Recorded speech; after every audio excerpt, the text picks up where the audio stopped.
Chapter 4 of my forthcoming book is called The Essence of the Swarup Shakti. So in this section, I describe how Bhakti is described in Shastra, in many sections, as the very essence of the Swarup Shakti. And how Swarup Shakti is one of three of main energies coming from Shaktiman, the energetic source. He has three Shaktis, generally called Swarup Shakti, Tatastha Shakti, and Maya Shakti. So this Swarup Shakti is further divided into three departments, Sandhini, Sambit, and Ladini. So Bhakti Shakti is described as the essence of this combined, especially Sambit and Ladini Shakti, the essence of this Swarup Shakti. Of course, the conclusion, the implication there is, Bhakti Shakti is the essence of the Swarup Shakti, and Shastra says over and over again, Swarup Shakti is not inherent in the Jiva. Srila Jiva Goswami quotes both in his Bhagavat Sandarbha and his Krishna Sandarbha, one verse from Vishnu Purana which says that Ladini, Sambit, Sandhini are only inherent in Bhagavan because it's his own Swarup Shakti. And just in case he quotes Sridhar Swami's commentary to that section saying, and it is not in the Jivas, making it clear, a categorical difference in the department of Shakti Tattva.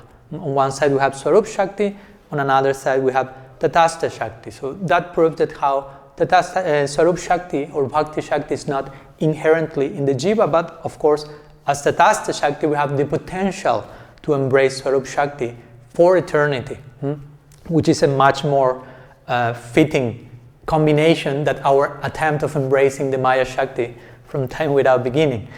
So in this chapter I also describe Bhagavan as Atmaram, as we know, as self-satisfied, deriving pleasure in his own inner self, only interacting with his Swarup Shakti. Bhagavan doesn't go outside of the orbit of his own internal energy, and therefore, if we want to have some interaction with him, as we want, as we should, as Gaudiyas, we are to put ourselves under the influence of the Swarup Shakti, because Bhagavan is not going outside of that particular influence. That's what the Gita is saying. Daibim prakritim asritaha, mahatmanastu mam partam.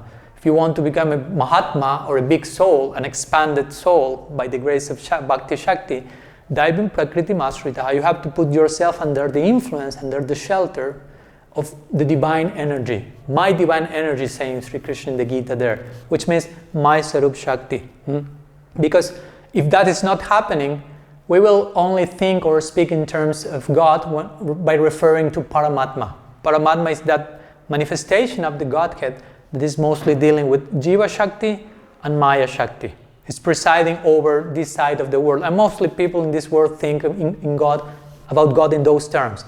God has mostly to do with me and with the world. Tatastha Shakti, Maya Shakti.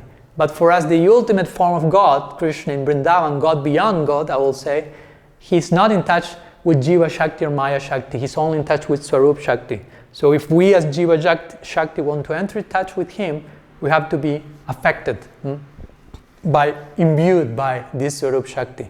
And also I conclude this chapter in this connection describing how Bhagavan enjoys this Swarup Shakti Ananda, or the type of bliss that is coming from his interaction with the Swarup Shakti personified in the form of his devotees. He enjoys that experience much more, even of his own Swarup Ananda, which means his own internal bliss when it remains inside of himself in an abstract way, and not in a personified way in the form of a devotee with whom he may interact in a loving way.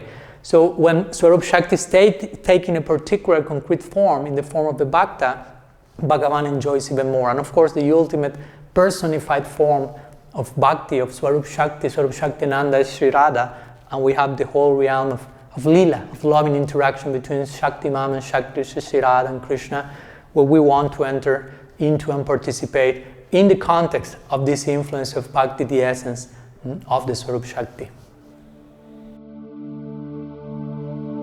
Mm-hmm.